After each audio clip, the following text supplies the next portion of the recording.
Somebody come to the front. Somebody's got to go in the front. Front row is reserved for the young family, all four of you. No, excuse me.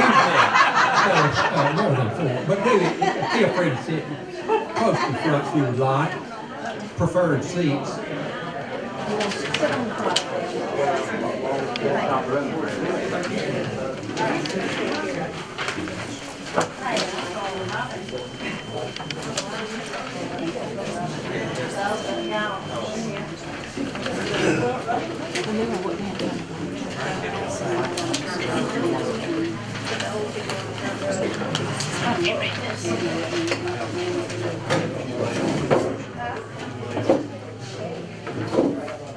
Y'all just keep filtered in.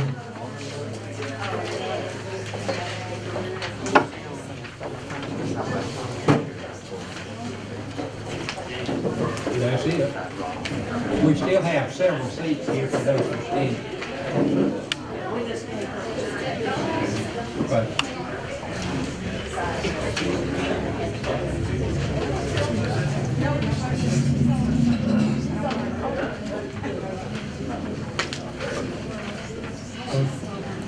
anybody else that needs a seat, there's one and one over here. There are, it might not be with your loved one, you'll get you sit next to it.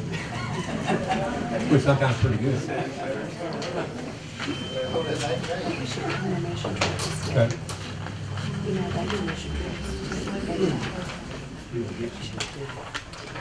We have about 5 seats. Toward the back over here. Okay. One would carry. If y'all would care, if you would care to take a seat, we've got some. If you don't, that's okay too. I am Methodist, so it's short.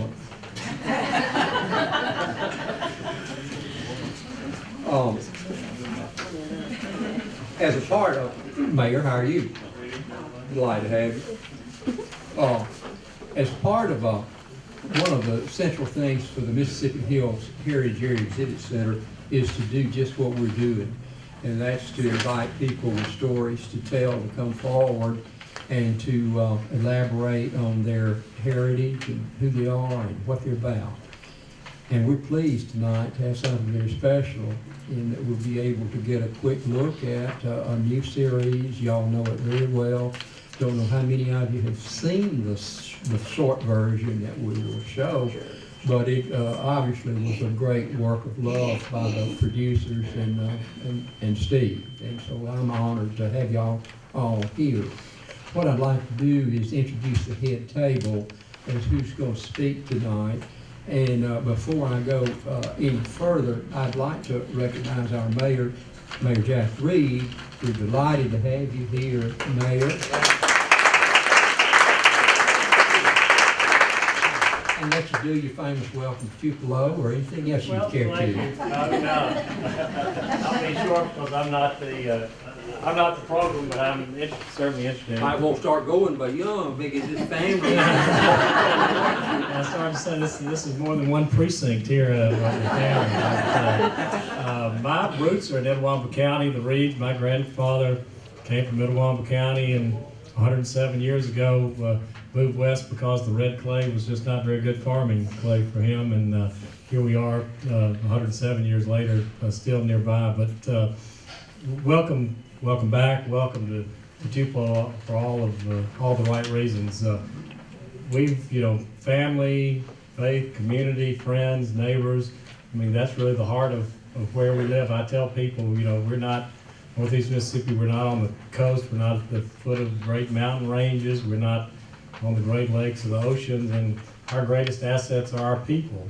And that's exactly right. I mean, our people are our human assets are our greatest assets, and this family is a wonderful example of that. And so I'm delighted. I'm a big supporter of public television, public radio, listen every morning and every night.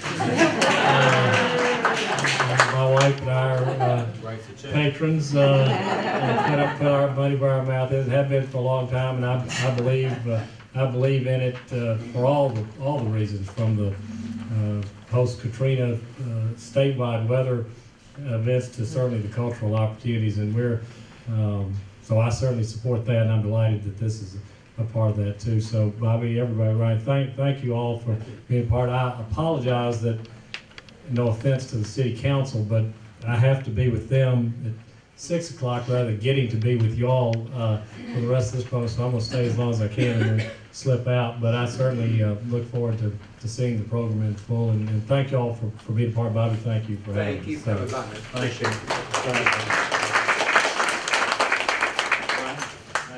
And I, Welcome home. And I think 20,000 of the 150,000 is the goal so far today, so keep listening, keep giving. All right. That's right. All right. thank you. Thanks, Bob. Our head table introduction, I'll start in just a moment, but I want to recognize a real champion for public broadcasting, and that's Representative Steve Holland, who has been here with us from day one. We appreciate it very much, Steve, all you've done. I'd ask you to come up, but understand you've got knee surgery that you're recuperating from. All right, we're still delighted to have you. We can get you a chair if you like, got a cushion one over here. Okay, thank you, Steve, for coming. Brian Aldridge had indicated he was going to come, and I did not want to miss him if he was in the crowd. Brian here, if not, we recognize him too as wanting to participate, and we're missing. At our head table, as most of you already know, is Ronnie Agnew, who is Executive Director of Mississippi Public Broadcasting.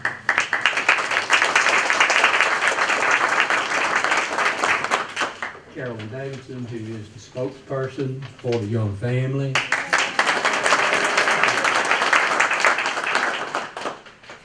Brad Vandermark, who is a co-producer of the Our American Family series, with Steve. And of course, Steve Young, who is executive producer and is a spearhead, I believe, of why we're here tonight.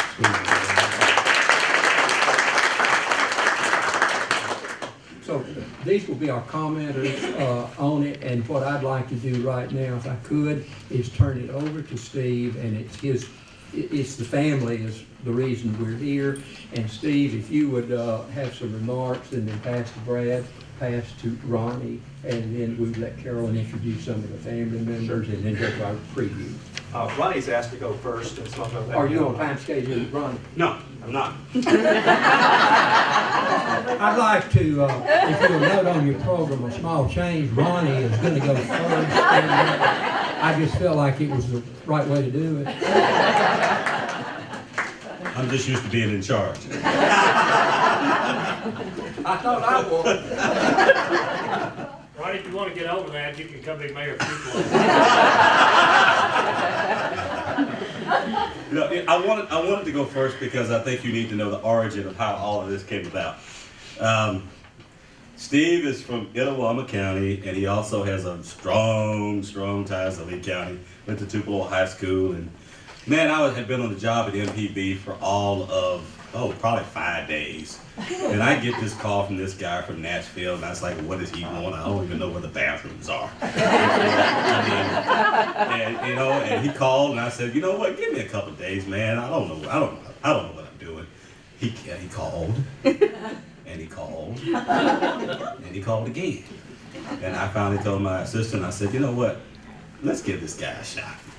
So Steve came all the way to Nashville. And I gotta tell you, this is what this guy does. And this is how much he loves Mississippi. He doesn't take the interstate routes to Interstate 40. He drives the Natchez Trace so he can take in everything about Mississippi on his journey home. So his journey, this journey home for you guys have to understand, this is a long journey for this guy. I mean, he loves this state. He loves it with a passion. You know, we could do conference calls, and Steve said, oh, no, Ronnie, I'm coming to see you. I want to come. So we have had no fewer than 7 face-to-face meetings, and he's like, don't come to Nashville, I'm coming to Mississippi, because I want to come home. Now, I don't know, somebody in the family must be a good cook, because I tell you what, there's no shortage of trips on that mile on his car that he just likes to come home. Well, anyway, we finally got a chance to meet about this project, and I'm prepared to be totally underwhelmed. I spent 28 years as in newspapers. I was the editor of the Clarion Ledger for almost 12, and so newspapers were my world. And so I've heard it all. I've seen it all. And there's no one who can snow me because I've been snowed by the best. And so I'm prepared to be snowed by this little redhead right here. And so he walks in the door. He has his Emmy award-winning producer with him, like a big shot and all that. And I was like, I can care less about you guys. Hurry up and say your piece and get out. Well, guess what? A funny thing happened on the way of saying their piece. They showed me the trailer to that documentary. And all of a sudden, my little ears perked up. And all of a sudden, I started making some connections to not just the Young family, but to the Agnew family, and to the Reed family, and to every family in Mississippi. Because once you see this documentary, you're going to be able to find your family as an example of what this documentary represents. Now, I got to tell you about a little old man sitting in the audience, and I'm going to make him stand up. He came, when I got home, I said, Dad, put on a pair of khakis and a dress shirt. I can only put on, he had a sweatsuit on like he's going jogging. I had to make him change. But my daddy is 84 years old. I want him to stand up.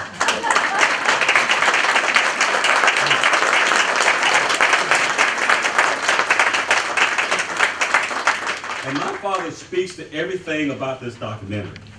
Every time we talk on the phone, you can have to see Pops, I appreciate it. I know you want the stage, but we'll let you sing next time.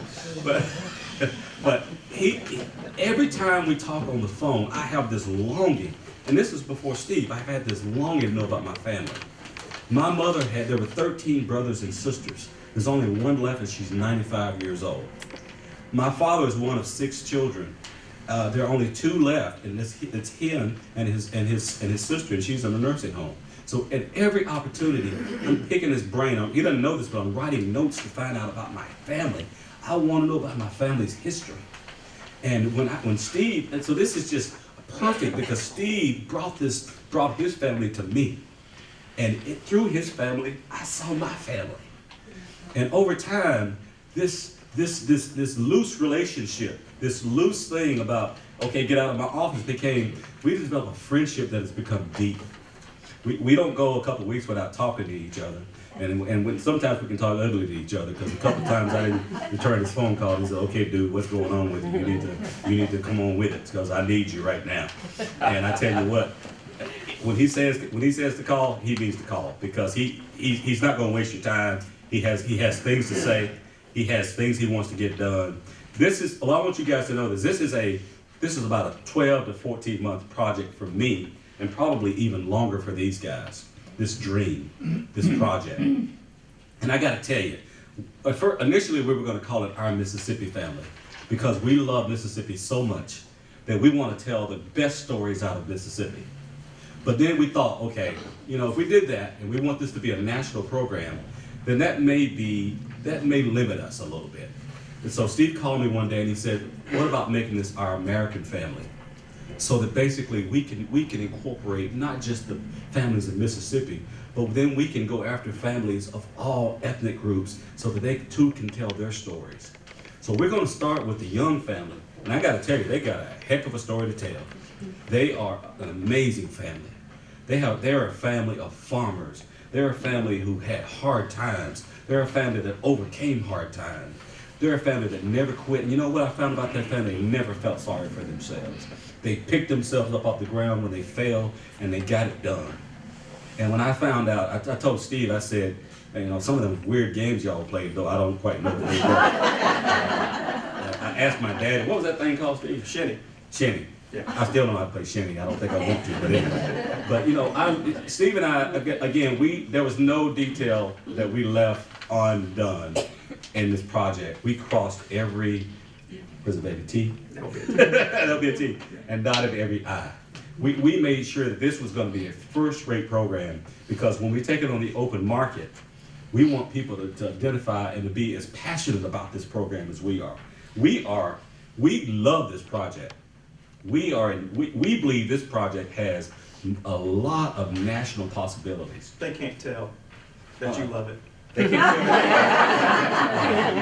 And Steve knows me. He now knows me well enough to know that I would have made up an excuse to be in Sausalito or somewhere if I didn't believe in this project. But I tell you what, when he told me that he needed me in Tupelo, Mississippi on this day, I was in Washington D.C. this weekend. But I told him, I said, if we could just make it another day, I will drive home. Of course, I'd love to see that 84-year-old man right there. I'll come see him every opportunity. You know, all he ever does is cook chitlins and rice every day. That's okay. That's part of his American story. It ain't a part of mine no more. I kind of like something else now. But anyway, I got to tell you, this project has potential. Steve and I are going to take it national. Steve and I have a plan to market it to other PBS stations around the country. And the other day, I'll say this and I'll sit down. Steve called me and he was shut down. He's like, you know, I only got 16 PBS stations to sign on to it. And I was like, earth to Steve. That is huge, son. Earth to Steve. Miami showed this project this past weekend. And there are many major markets that have plans to show this project. Mississippi is going to be on the spotlight all over this country. Our people. I think that's worth a round of applause.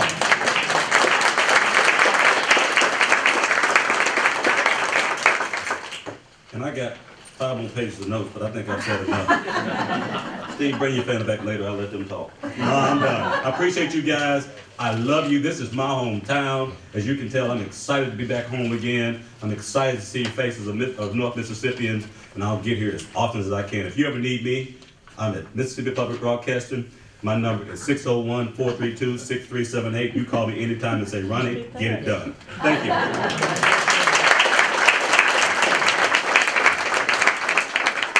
Thank you, Ronnie. I'm going to let Steve now, if he would care to introduce Brad and continue on. I'm going to sit down there. Well, I tell you, I'm not sure that was a smart idea letting Ronnie go first. I'm not sure. Well, before I wrap everything up, Brad, why don't you come up and say a few words? Really, the reason why this program looks so beautiful is because of Brad Vandermark. Brad is one of the best filmmakers in the Southeast. And you'll see that in a moment, but Brad wants to give you his perspective, which is probably good because I'm a biased person. So Brad will give you his point of view. Well, thank you. I'm so excited to be here. And it's funny, I think I know more about the Youngs than I do my own family. It's been such a long process and a wonderful process. It's also been such a, what I kind of consider an organic process from the beginning. Kind of where this birthed out of Steve's own home documentary, and we looked at that. Steve came to me and said, you know, this would be awesome if we got this on television, because, you know, it's kind of got a universal appeal, you know, and I looked at what he did. He did a good job. He did a good job, and no, you know, for what it was, I mean, I wish I had done the same for my family. And I think we both saw the potential of this. There's so many families out there. I don't know how many of you and your family have something that documents the history of your family, at least, you know, in the same time period, 1900 and 1950. But I don't, and a lot of people I talk to don't, and they wish they had something like this. And so all right, let's start with your family. Let's get that on, and then it just exploded in our minds. We thought, well, we need to make this a series. We need something to present to America and let them submit their own family as a candidate. And so we're just so excited about the potential of this, and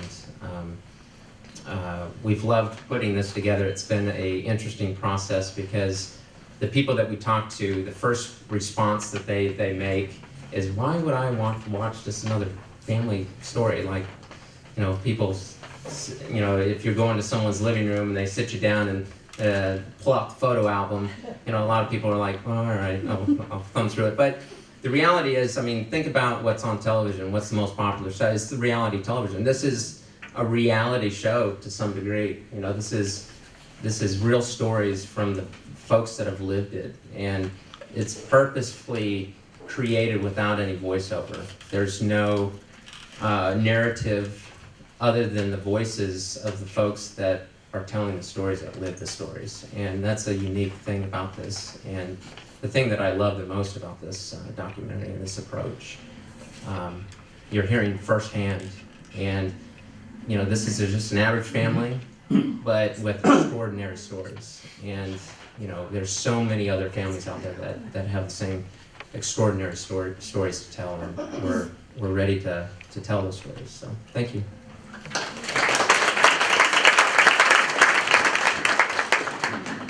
Thank you, Brad. Thank you, Ronnie. Thank you, everybody, for coming. I really appreciate it. You can imagine my head's kind of spinning about right now because I never dreamed that this would ever be possible. And I appreciate everybody for coming out and being supportive of this project. I want to show you something. That is the picture that really kind of started this journey for me and for many people in here. I see a few misty eyes already. This sat in my grandparents' bedroom next to a mantel clock that ticked. And when the early 1970s, I was a 10-year-old boy, and I used to look at this picture. And I used to wonder, what was life like back then? You know, what were they thinking when they made this picture? And that really began a process for me that's led to where we are today. And I don't know about y'all, but we had a family matriarch. And I want to tell you just a moment about my grandmother. Her name was Pauline. She was a Robbins out of the Auburn community in Etowah County. Is that in Etowah County? I thought so. Lee County, that's right. Sorry. And she married in to the Young family, Darwin Young. Had 8 kids during tough times. This is not a unique story. I hope everything I tell you sounds familiar to you from your family's background. And she was that kind of grandmother where whenever you come up, suddenly you know you're gonna get an old slobbery kiss planted on you, whether you wanted it or not. That was who she was. She showed her love through her cooking. Is this preaching for anybody? Showed her love through her cooking. And she also had the world's greatest relational database in her brain. Well, you know, the second cousin of so-and-so married third cousin and this one once removed, and she was an amazing person, and I thought she would live forever. I did.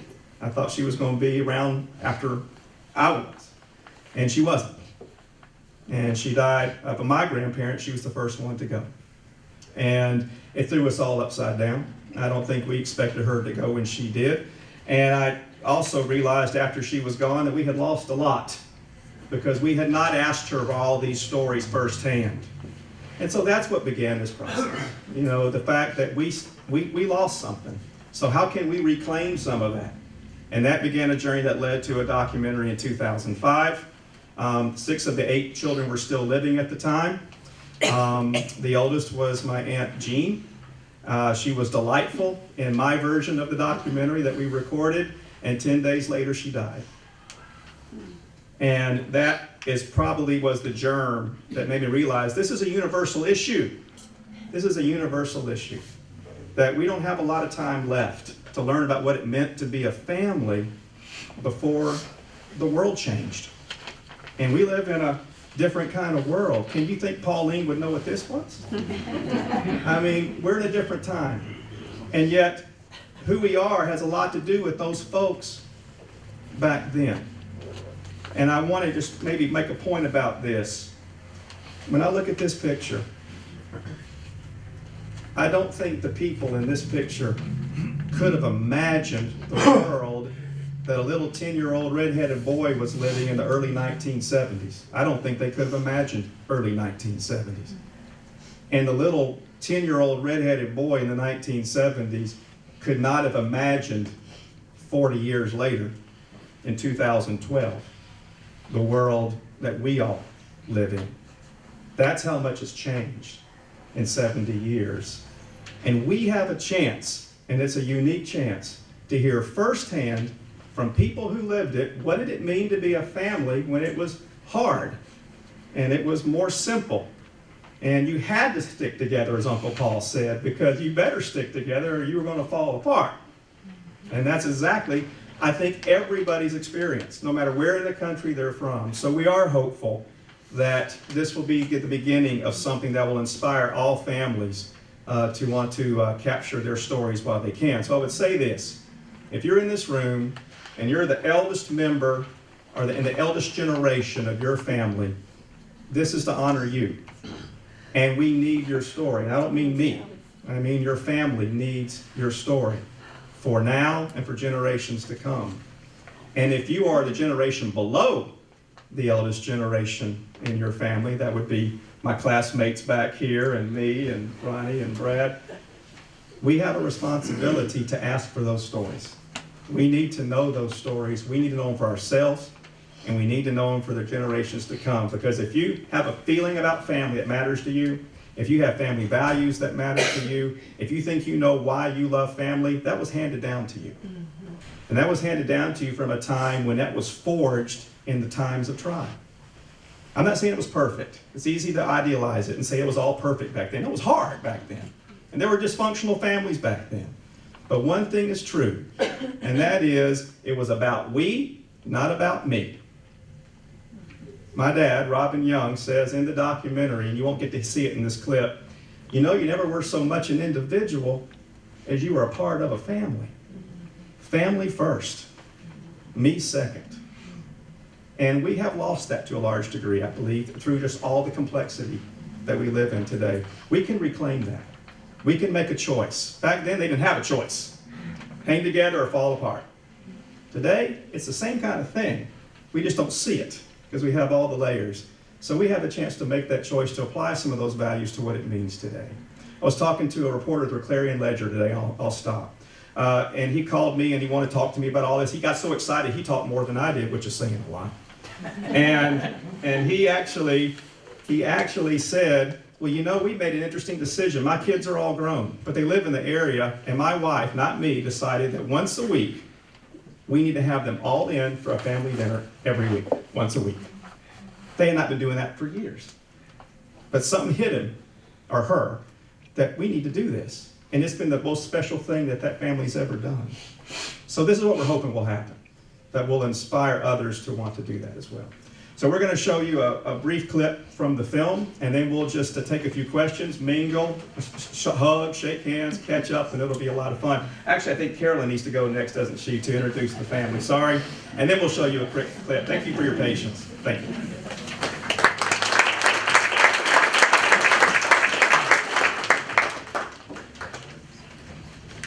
Thank you. I get the easy part. Thank goodness.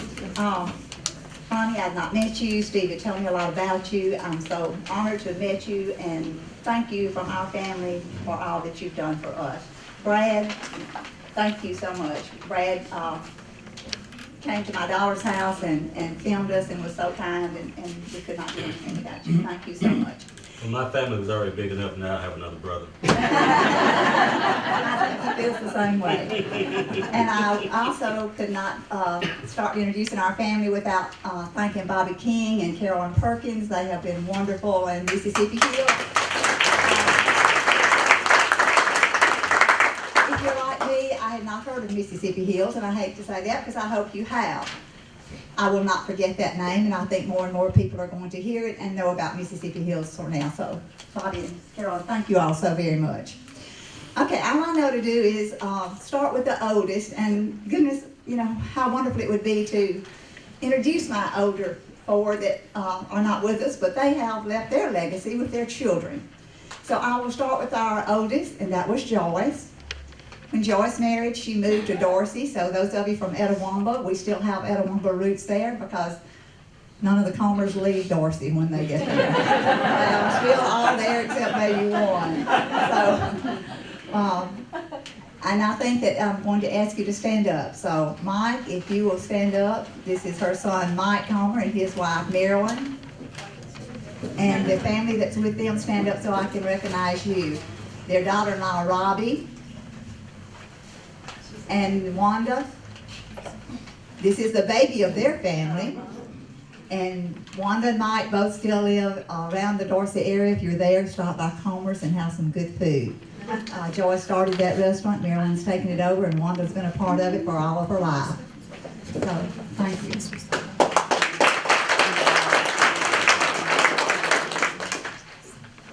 Next on the list was Joe, our oldest brother. Judy, you get to stand first, his daughter. Judy Smith lives here in Tupelo. Joe Price, his wife Gidge, and daughters, Julie, and Jamie. She had to leave. Okay, she was here earlier. I'm sorry you missed meeting her. Okay, Mom, that's everyone, right? Okay, and they are also residents of Tupelo now. Thank you.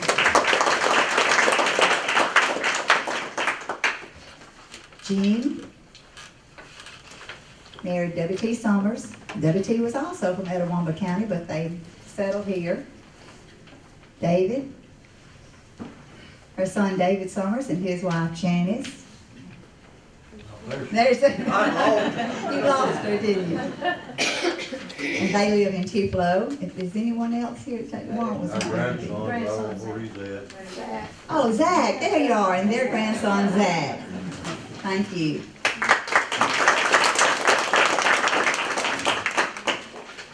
My brother J.D. bought the home place, and we were able to still have Christmas there. And his wife Janice is here, and I'm going to ask her to stand because she gave up a lot of Christmases not going to Huntsville and going a day or two later, so that we could have Christmas at Mother and Daddy's house still. So Janice, it's been a member of our family for over 50 years.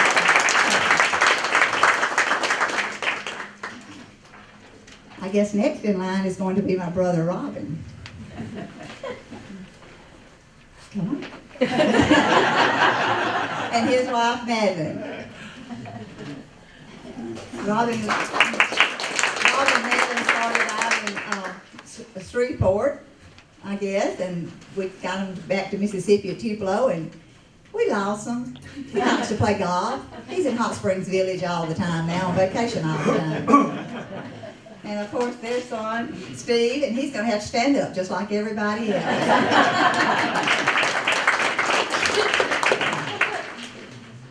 Okay, after Rob and Sis, looks like you're next. Ann. Ann Roger Sterling. Ann's living right now in Conway, Arkansas, but she still loves Mississippi and comes every chance she gets. And her children are off in another state, or they'd be here too. They would love it. I may be the baby, but there's another baby. There's a baby boy. So Paul and his wife Laura, and they lived all over and retired to Tupelo for a little while, and I lost them too. They decided to go to Lake Junaluska, North Carolina, so that's where they are now. They're on vacation all the time too. And then I guess I'm all that's left. So I'd like for my husband, Jesse, to stand up. Jesse's an Oklahoma boy, and we married and we moved to Hatley. If you don't know where that is, there's a suburb called Amory just down by and Capital of Monroe County. Capital of Monroe County. And we've lived there for almost 48 years, and we're proud that our son Lee and his wife Leanne are here, and our daughter Debbie. And I'd like to tell you that when it was no longer easy to have the Christmas gatherings at our home place, Debbie stepped in, and now we come to Tupelo for our Christmas gathering still, and we meet at Debbie's house every year. Thank you for all of you who came, and thank you for supporting us, and I see friends here, I know from Monroe County, and I know from all the other counties, so thank all of you for embracing our family. We love you all. I should mention that the Young Family Code for generations is you always marry up. That's why we have a great family. We just improved the gene pool. This is not actually a clip. This is what's called a montage for about 5 minutes of just little scenes from the show. It's a 30-minute program you'll see at 9 o'clock Thursday night. I hope you are tuned in to MPB to see that. However, in case you didn't know, I don't know where we put them, Kent, but we brought complimentary DVDs for all of you to take home with you of the program, just as a way of commemorating your support of us in this project. So I hope you enjoy that on the way home, but also tune in and support Ronnie and the great people at MPB. Also, I have big news for you. It's going to rebroadcast, I just learned, on MPB on Thanksgiving night at 9 o'clock. Can you think of a better program for Thanksgiving night than Our American Family? So Without further ado, we might want to get out of the way and let these good folks see the montage. Your CDs will be at the front door, you go out, or you go up there and pick one up. Front door, okay.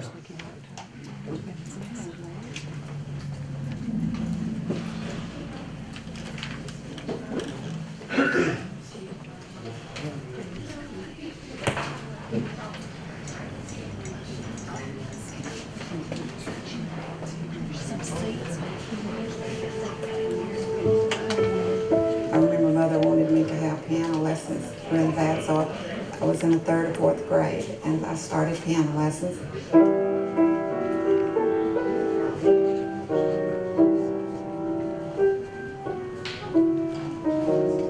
And I was actually doing pretty good. I could play a song with both hands, and Jesus Lover on My Soul, I'll never forget that. But for some reason, one day I just felt like that they couldn't afford them. So I just acted like I wanted to quit. I didn't want to take piano lessons anymore. So I just told them that I didn't want to.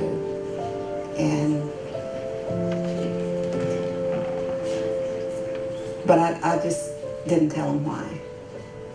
I didn't want them to know why I had quit.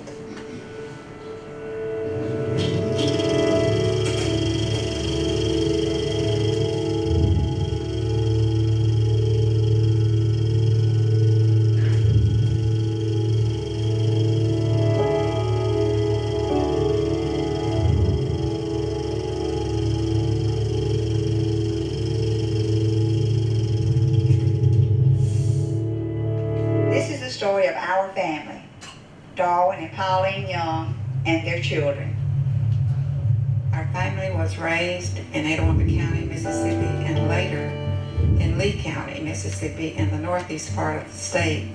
Like most of the people at that time, they found farms to make a living, and that was the skill that had been passed along down the generations.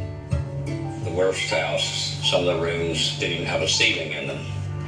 This was a 2-bedroom house and a kitchen and cracks in the floor that, honest to God, you could see chickens on it. It was terrible.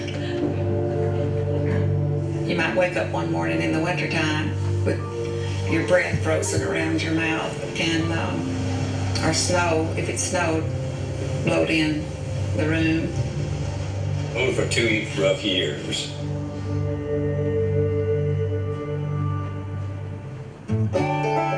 The first thing I remember was when I was at least 3 years old. I went to the cotton patch and picked the cotton out of the burrs and would put in someone else's sack. And I did that until I was old enough to have my own little sack.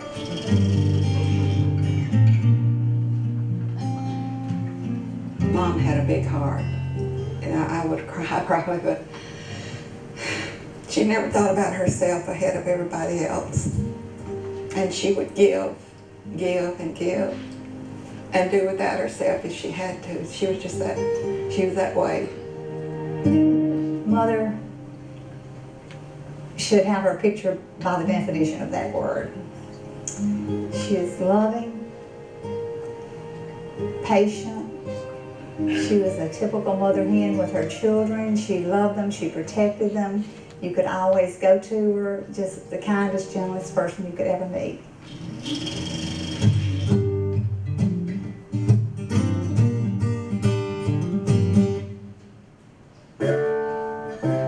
What I remember most about as a kid is when you wasn't in school, you was in the field working from about sun up to sundown. It was work. Beat up a can and have sticks, and we'd have a hole, and then we'd try to knock that can in the hole.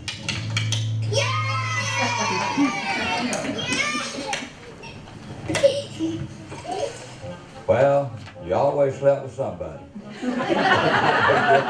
Different members of the family. I mainly remember sleeping with Ann. And so I didn't like it if when she got old enough to date, I'd say, don't let Ann go tonight. She's going to ask you to go on a date. Don't let her go. My reason being, I'd have to sleep by myself until she got in. But then when they'd let her go, if they did, I try my best to wait up for her because I wanted to see if that boy was going to kiss her goodnight. For many nights, I sat in the bed looking out, thinking, how long is it going to be before she comes home? And I knew if he walked through the door, I'd get to see that kiss. Well, that's the montage. I hope you enjoyed that.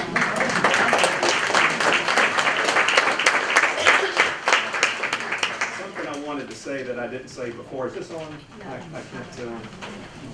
I'm not technical, believe it or not. You have a real treasure here in this thing called Mississippi Hills Heritage. I don't know if you realize it. There's only about 40 national heritage areas in the United States. And the fact that this area, North Mississippi, has been recognized as being valuable enough to care about the cultural heritage that they're going to create a national heritage area needs to be supported by all the counties in Northeast Mississippi. And so this is the beginning of this project, but I hope all of y'all will support Bobby King and his staff for doing Mississippi Hills. Let's thank him again for having us over tonight. We really appreciate it. They've also gone to the trouble of having cupcakes, which, makes them, in my book, cupcakes, and that we can mingle and talk and visit and get your DVD on the way out. I know y'all have other things to do, but we appreciate your support. Our family really does appreciate everyone who came tonight. It means a lot to us personally, but I also hope you'll tell more people about the Our American Family Project and support it as we hopefully grow it to include other families in the years to come. Thank you so much for coming. Really appreciate it.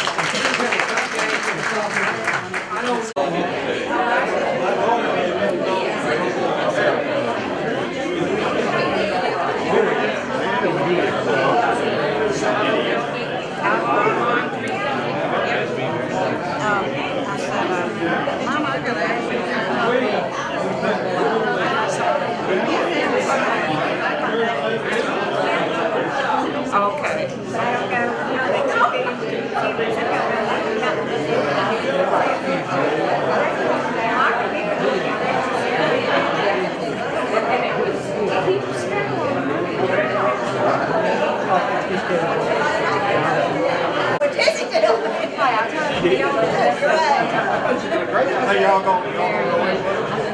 I'm gonna run by Lowe's. Everybody.